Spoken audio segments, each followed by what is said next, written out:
Before we start, just a quick reminder to hit that subscribe button. Only 2% are subscribed. At 1,000 subscribers, I'll be posting a special video. The air horn shrieked and everyone flinched. My baby shower cracked open. I'm Ava 29 and I knew the center of gravity just shifted. My mother-in-law strutted to the front and raised a golden whistle. "Welcome to the Grandma Gala," she beamed, arms wide like a ringmaster. I gripped the back of a chair and felt the room tilt. "Line up for wristbands," she barked, already handing them out fast. Not guests anymore, audience members with numbers stamped on paper. A stage light flicked on from a rented rig and blinded my left eye. Somebody whooped, then others copied it because noise is contagious. I steadied my breathing and waited for the first misstep. Ethan drifted to my side with a careful half smile. "Do you want me to cut power?" he whispered, eyes tight. Not yet, I thought, because I needed witnesses, not chaos. His mother waved toward me like she'd summoned an assistant. "Meet the coordinator," she announced, and the crowd clapped nervously. I walked forward and lifted my hand for the mic. She pivoted and kept it just out of reach with flair. "First event," she trilled, "Grandma Trivia with luxury prizes." Hands shot up because adults chase prizes like children. I kept my smile steady and filed the disrespect away. A confetti cannon popped and startled a toddler into crying. My chest flared because sudden shocks hit pregnant bodies differently. I stepped between the cannon and the cake I never ordered. "Pause," I said, clear and level, palms open for peace. Her eyebrow rose like I'd tripped an invisible wire. "Schedule's changed," she announced, not bothering to look my way. "After the games, we crown the family matriarch." Murmurs rippled like wind under a door that will not latch. I watched people exchange glances and slide their phones up. This would live online if I blinked wrong. She snapped her fingers and music blasted from new speakers. A cousin started dancing because momentum forgives everything at first. Volunteers were pulled to the front and handed cue cards. Questions about her prom title and her favorite vacation spot. My baby's name list sat ignored under a stack of flyers. I stepped in and touched the volume knob till sound thinned. 5 minutes, I said, voice flat, no wobble this time. She smiled wide and turned the dial back with 2 fingers. "Pregnant ears are sensitive," she cooed, fake soft for the audience. Laughter bubbled because performance invites permission. Ethan leaned toward the power strip with a stubborn set jaw. I shook my head once and he froze mid-reach. "Not a war over chords, not yet, not here." We needed her to expose the plan out loud. We needed the crowd to hear it clearly. She unveiled a tall chair with a crown perched on top. "Today we honor the woman who made this miracle possible." Applause landed heavy, aimed at her by her own script. I watched the crown wobble and imagined it on my child. The image burned off and left a new line in me. "Raffle tickets," she called, and a basket appeared from nowhere.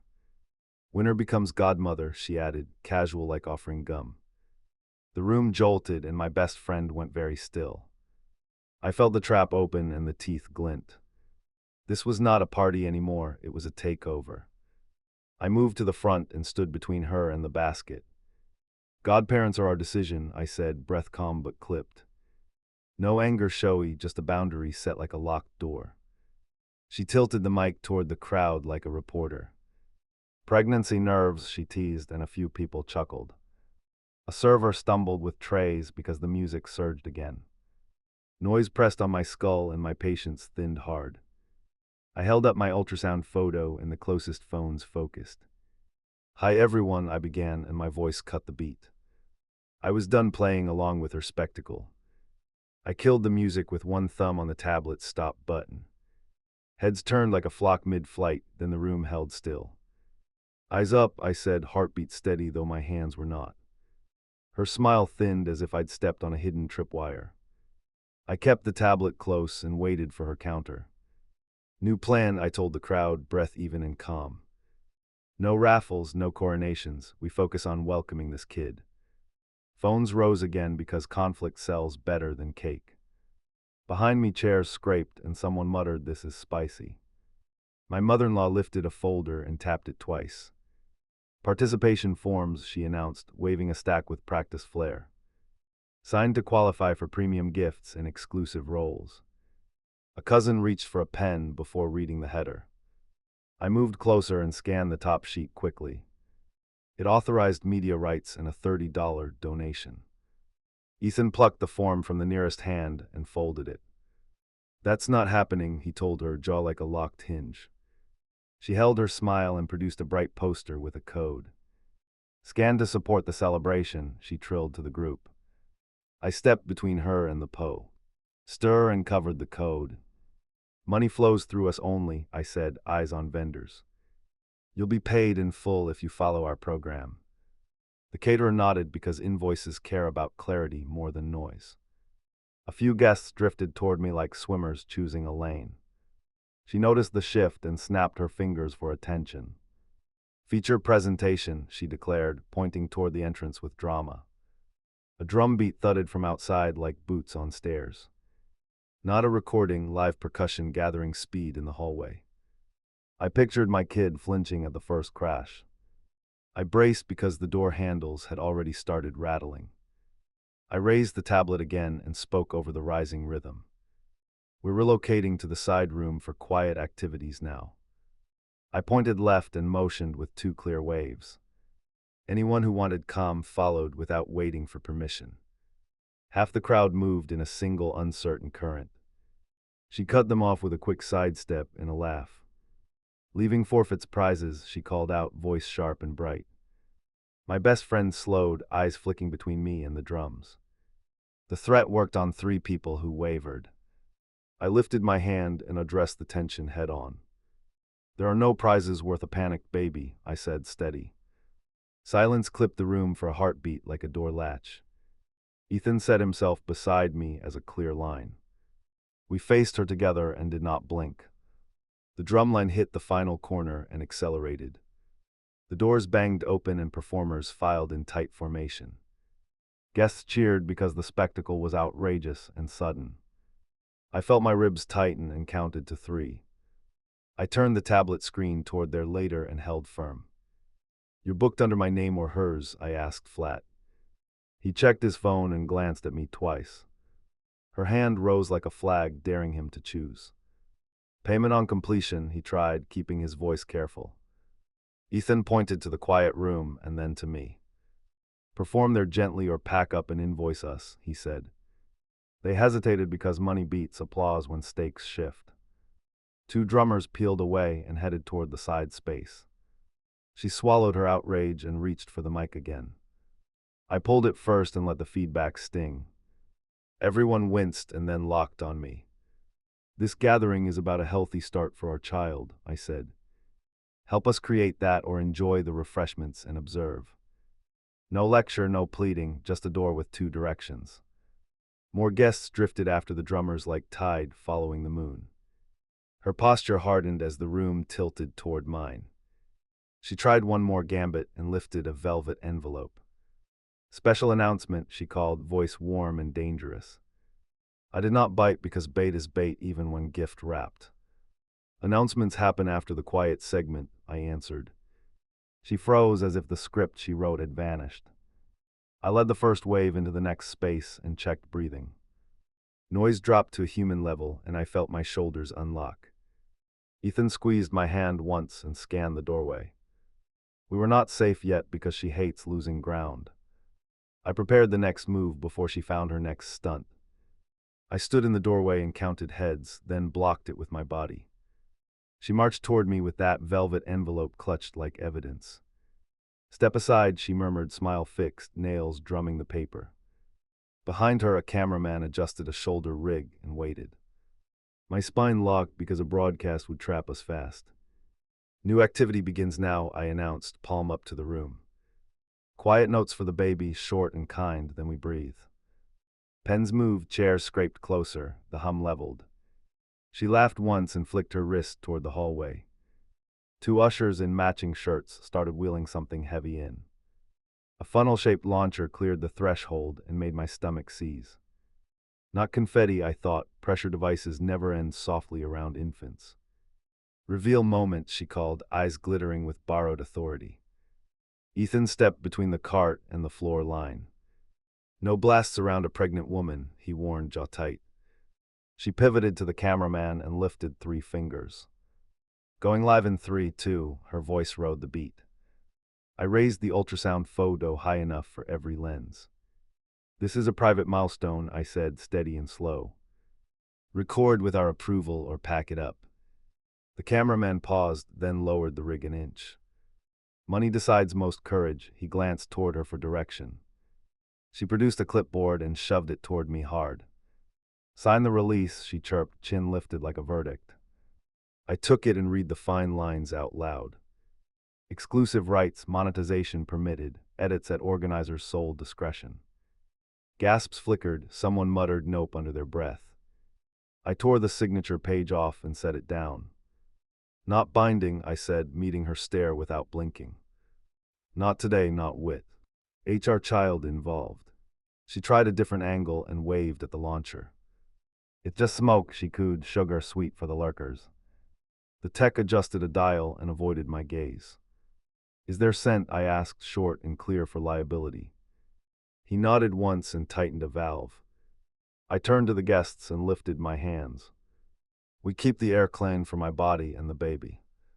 Simple words, hard boundary, no theatrics. Half the people nodded and set their pens down. Her smile cracked like ice under a step. A new sound rose from the entry, heels hitting fast.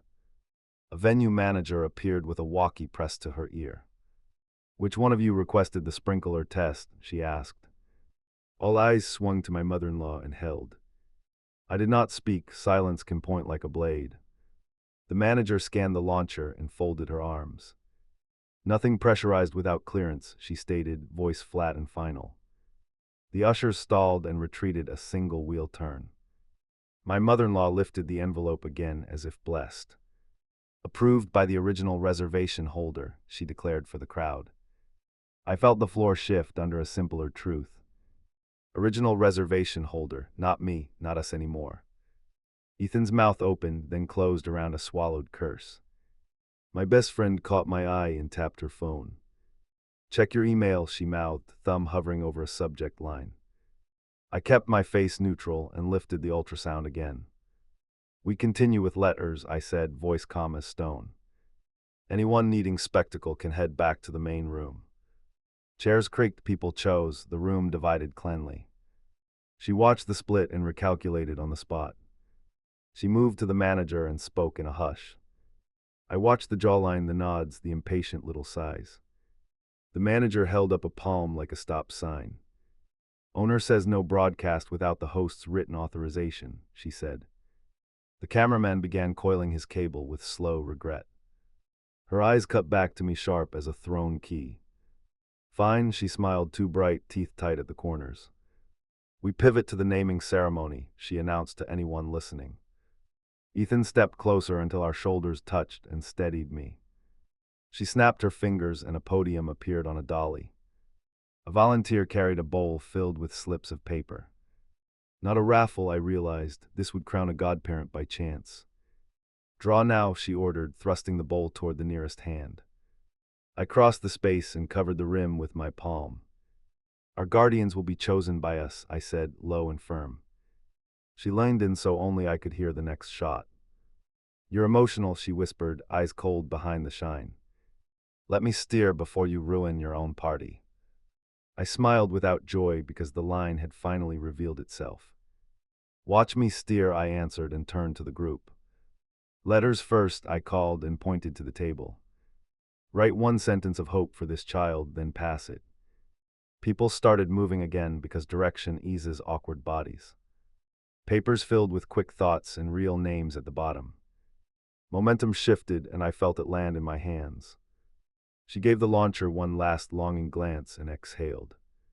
Then she reached for the envelope and slid it into my bag. "Read that later," she murmured, almost kind, which worried me. I let it sit because opening it here would feed her. Better to finish this round and choose the battleground myself. The manager lingered and lowered her voice near my ear. "One more thing," she said, eyes on the hallway traffic. "Your reservation shows a recent change of payer and contact." Heat crawled up my neck as puzzle pieces clicked. I nodded once and filed the warning where it burned. We collected the first stack of letters and placed them safely. People relaxed, the rhythm eased, the room found a heartbeat. I knew serenity never lasts long around her gravity. I braced for the next twist because envelopes rarely contain gifts. And when I finally opened that thing, everything would tilt. I unzipped my bag and slid the envelope out fast. Not in public view, I ducked behind the room divider and breathed. The flap tore clean and a contract fell into my hand. Organizer, her name in bold and mine scrubbed out with a note. Replacement host effective immediately, my stomach knotted hard. I scanned the clauses and found the trap she'd built. She controlled vendors, photography, and all announcements on the main floor. Any obstruction by family triggered penalties billed to the original planner. She had installed a financial gun and pointed it at us. I folded the paper once and felt the click inside me. Ethan joined me by the divider with a wary look. Bad, I said, passing him the proof without drama. He read the key lines and exhaled through his nose. Then we change venue zones, he murmured, eyes already mapping exits. A plan formed between us like a handhold on rock. We returned to the group and I lifted bot. H. Palms. Our section continues with quiet messages and gifts, I announced. Main floor is paused until safety and consent are clear. A couple of uncles grumbled and drifted toward the hallway. She blocked them with a flourish and called for attention. Finale in 5 minutes, she crowed, clapping to gather bodies. Don't miss the naming scroll reveal and guardian oath. I watched faces spark because spectacle tempts even sensible people. I stepped forward and planted my feet at the threshold. This child's name and guardians are our choice, I said. She smiled like a pageant judge and lifted another folder. A decorative certificate flashed with a space for the baby's name. Under it, 2 lines waited for signatures and a staged photo. She had rehearsed this moment down to pens and a rug. My pulse steadied because now her script was visible. My best friend edged in and held up her phone. Vendor email confirms a transfer of authority, she whispered.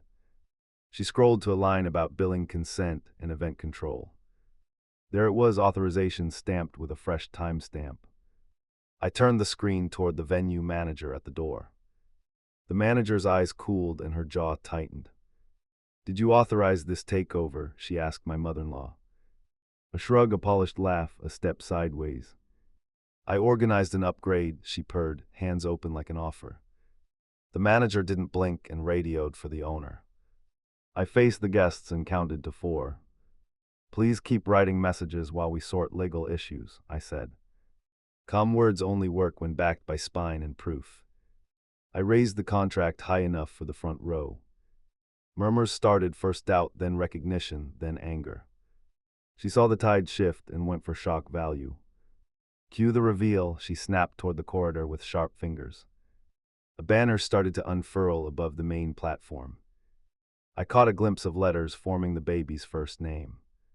Not our choice, not even close, my vision snapped clear. I moved faster than anyone expected and grabbed the draw cord. The banner stopped half open and sagged like a trapped lie. No unauthorized naming, I called, voice steady in public. Ethan braced the pulley with both arms and grit. The room held its breath because lines were finally bright. She tried to push past me with that glossy certificate. Smile for the blessing photo, she urged, angles rehearsed. I blocked the lens with my palm and stared into it. Do not publish images of me or my child, I said. Consent denied, document that sentence for your files. The photographer lowered the camera and stepped back. Money talks, but lawsuits roar louder when managers listen. The owner arrived with quick steps and focused eyes. He read the contract pages while the crowd watched in silence. Then he looked up and asked one clean question. Who is the parent hosting? He asked, voice even and firm. I raised my hand and so did Ethan beside me. The owner gestured to the banner and then to the folder. Without parental consent, there is no reveal, he said. Relief touched the room, then her mouth tightened like a knot. She pivoted to pity and placed a hand over her heart. Everyone is here for joy, she cooed, volume turned gentle. We can be one big family if we follow tradition. The word tradition scraped me raw because she used it like glue. I leaned in and chose the line I would not cross. Joy requires respect, I told her, each word locked in place. You planned a show that erased me and my child's boundaries. I pointed to the paused banner and the stage certificate. Undo it or we end the event and escort you out. Her eyebrows lifted like I had thrown a gauntlet. She glanced at the owner, then at the thinning crowd. Influence was slipping, one quiet choice at a time. She tried bargaining and held the certificate out to Ethan. Sign as a gesture, she urged, sugar-coating the demand. He set the paper on the table and slid it back. Letters continue, I announced, and moved to the stack again. People resumed writing because clarity settles restless hands. I tucked the envelope pieces into a folder for later use. The manager hovered near the entrance like a silent sentinel. Behind her, a vendor whispered into a phone and watched us. I felt steadier and lighter, but the day wasn't finished. Control rarely surrenders without a final swing. She studied the room and realized applause was gone. Her mouth curved into an unfamiliar line, something sly and patient. I braced because patience means a deeper card still hidden. The owner cleared his throat and faced both of us.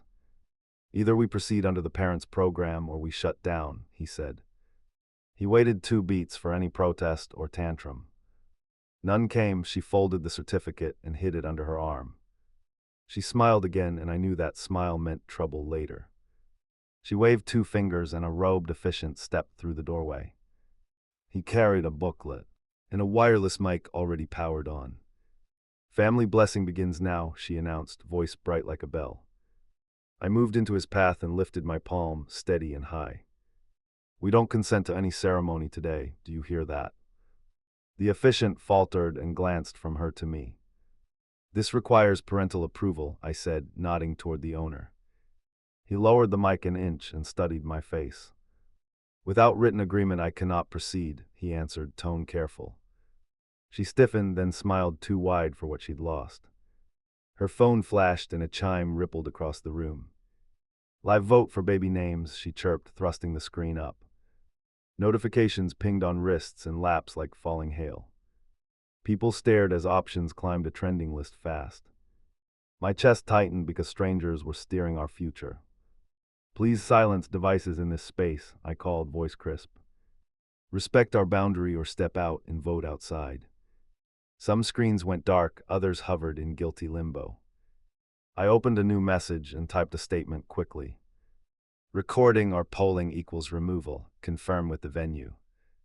Ethan flagged the owner and held out his card. Charge us for everything from now on, he told him. Control returned the moment money moved with our signature. Receipts printed somewhere out of sight like fresh armor. She watched the handoff and swallowed hard. She leaned toward a cousin and whispered behind her knuckles. The cousin hustled to the hallway and spoke into a headset. Drums rumbled again from the exit like thunder over tile. She raised her arms and beckoned with practiced charisma. After party on the plaza, music and prizes, follow me. Anyone needing quiet stays with us, I answered, pointing left. Mothers and grandparents clustered near the letters table and waited. Younger guests drifted toward the doorway, pulled by noise and FOMO. I felt anger lick at my patience, then I cooled it. She thrives on heat, I win with oxygen and rules. The officiant cleared his throat and closed his booklet. I'll be available if you request a private moment later. I nodded once, grateful for the small respect offered. He stepped back and unplugged the mic without drama. She watched him go and planned another route. A vendor approached with a tablet and nervous eyes. Payment dispute earlier flagged our system, he murmured, voice low. Cancellation fees appear if the primary payer withdraws now. She raised her brows like a magician, revealing a coin. Remove my card and watch the bill explode, she purred. Ethan didn't blink and tilted the tablet toward me. We authorized a transfer with 2 taps and a passcode.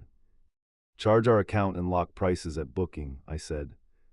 The vendor exhaled like he'd been underwater too long. Her leverage snapped quietly, then her gaze turned mean. She marched to the stage and grabbed a spare microphone. "Real celebration continues outside," she called, chin high. "Inside is a memo meeting, outside is joy." The room split again with shuffling feet and unsure smiles. I raised my voice before the drift became a stampede. "Anyone who posts our child's name today loses, invites later." Simple line, firm consequence, no theatrics. People nodded because consequences speak in a language adults understand.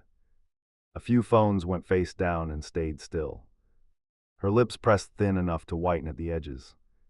My best friend slid beside me with a short nod. "I secured the letters and the gifts in storage," she whispered. "Nothing leaves without your signature," I told staff twice. Relief touched my ribs but didn't linger long. Trouble was already gathering at the exit. The drums hit a break and cheers burst from the plaza. She lifted the crown from a box and raised it high. Not for me, for herself, a ridiculous coronation waiting. I stepped to the doorway and planted both feet. "This event ends if that crosses the threshold," I said. She measured me like a fencer considering distance. Then she smiled and set the crown on her own head. "Then it ends," she answered, turning toward the exit with flair. Half the guests followed into the noise and open air. I watched them go and chose the harder path. "Wrap our program," I told the staff with a steady tone. "Deliver thank you notes digitally and schedule a quiet meet later." We would not wrestle her circus for one more minute. We would leave with dignity and a list of lessons. I picked up the letters stack and felt my hands stop shaking. Ethan touched my shoulder and looked toward the hall. "She's waiting out there," he murmured, eyes dark and clear. I knew I could feel the pull like a tide. The final confrontation would not happen in a crowded room. We stepped toward the corridor, and she appeared with claws out. She lunged into the hallway and blocked our route with her crown. "Turn around," she ordered, chin lifted, shoulders squared. Behind her, applause throbbed from the plaza like a dare. I held the letters to my chest and didn't flinch. "Return the crowd," she demanded, finger stabbing the air hard. "This family needs leadership and vision and tradition." Ethan moved beside me, feet planted, eyes steady. "We're leaving with our peace intact," he answered, voice low. She laughed once and waved toward the plaza entrance. "Everyone else waiting for the oath," she taunted, smile razor bright. "Say the words and you get their support." I stepped closer until the crown's plastic teeth brushed my wrist. "No oath," I said, breath even, tone flat enough to cut. "Here are our terms and they are final." She smirked like I'd offered a game she could beat. I listed them, Niway, and kept my gaze locked.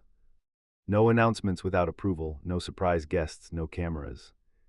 Visits scheduled in writing, short and calm, boundaries respected. Break them and you don't see us for a month. Each line landed like a door closing in sequence. She glanced past me at the letters bundle. "You think those scraps matter?" she scoffed, lips pressed thin. "Someday he'll want the story of this day." "He will," I replied, "and I'll read him these." A burst of cheering swelled from the plaza and then dipped. She tried to ride that energy back at me. "Crowds crown leaders," she hissed, tightening the crown. "Families follow strength, not fragile rules." "Strength is restraint," I answered, hand on the wall. "Strength is leaving when the room turns dirty." Ethan's fist unclenched because the line finally surfaced. We were done negotiating our kid's first memory. She reached for my bag like a snatch and grab. Ethan caught her wrist gently and released it. "No more touching our property," he warned, eyes never leaving hers. She yanked back and swallowed something bitter. The officiant hovered behind her and cleared his throat once. "I will not proceed outdoors without consent," he announced. He turned and drifted toward the exit with quiet speed.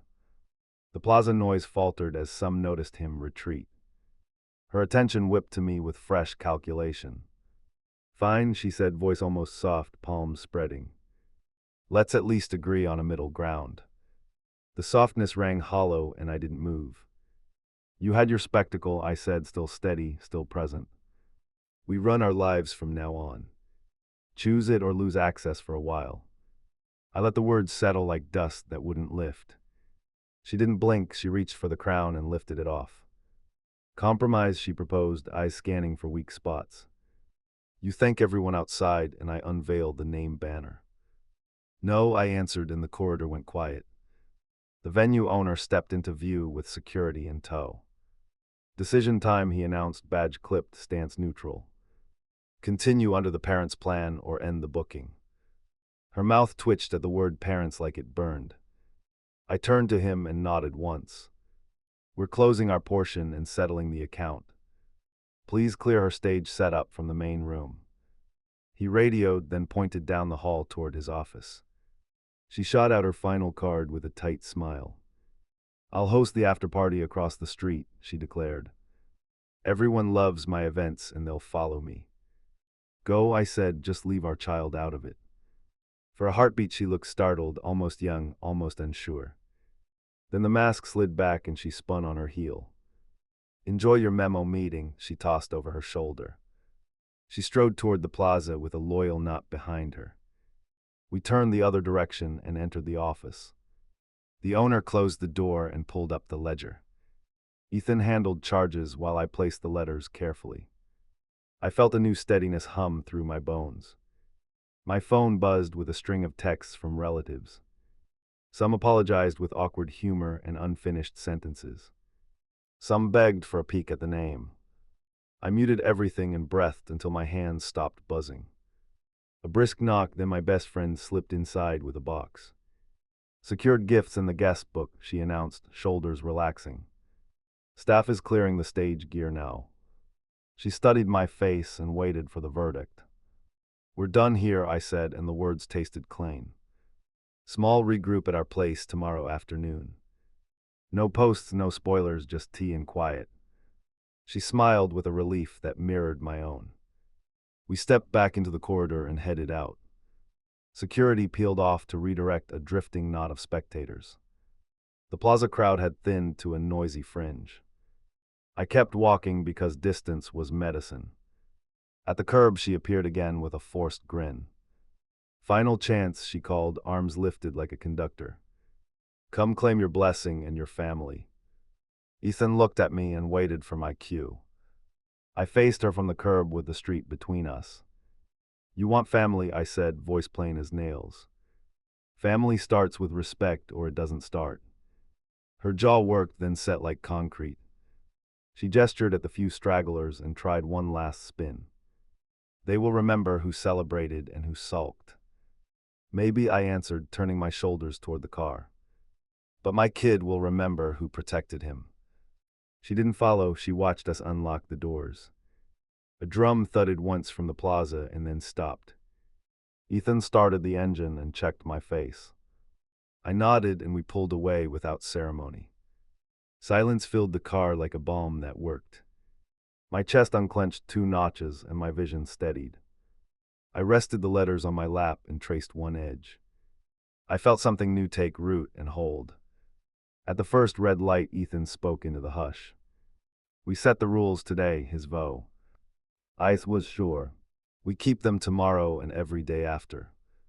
I held his hand across the console and agreed. Back home, we placed the box on the table. We opened 3 letters and read them aloud. Short wishes, clean promises, names signed with care. The house finally matched my heartbeat. I took out my phone and typed a message to her. House visits only by invitation, I wrote. Text request 2 hours max, no filming, no surprises. Break any term and contact pauses for 30 days. I hit send and watched the tiny status change. Delivered, then read, then nothing for a long minute.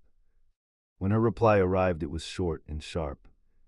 Understood, she wrote, and the word landed heavy. I set the phone down and poured water into a glass. I drank slowly until my pulse settled in place. Outside, the neighborhood hummed like any ordinary evening. Inside, I felt the line we drew harden. We spent the next hour cataloging which vendors we still owed. No drama, just clean transactions and simple acknowledgments. I filed the signed receipts in a folder on the counter. Each page clicked like a boundary ceiling. Before bed, I drafted a message for the guests. "Thank you for supporting a calm gathering," I wrote. "Letters meant more than noise. We'll share updates soon." I scheduled it for morning and closed my eyes. Sleep came slow because adrenaline clings like glue. Behind my eyelids, the crown bobbed and receded. The banner sagged in memory but never dropped. I let that image rest where it belonged. When morning reached us, I checked my phone once. A few relatives asked for a rain check and offered help. A handful unfollowed her event page quietly. The tide had changed without shouting. She sent one more line at noon sharp. "Next time, give me a roll early," it read.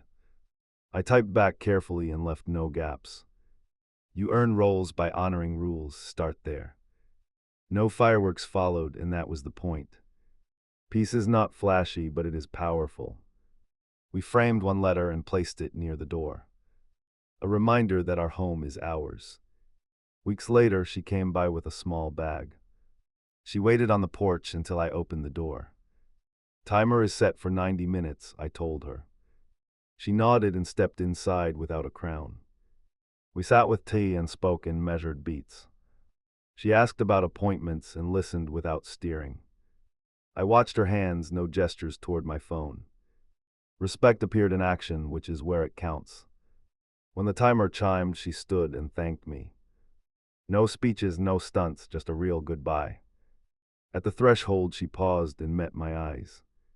"Congratulations," she said, and the word was plain. I closed the door and leaned against it. The house exhaled with me and steadied my lungs. That day at the shower had drawn a line. Everything after would live on the right side of it.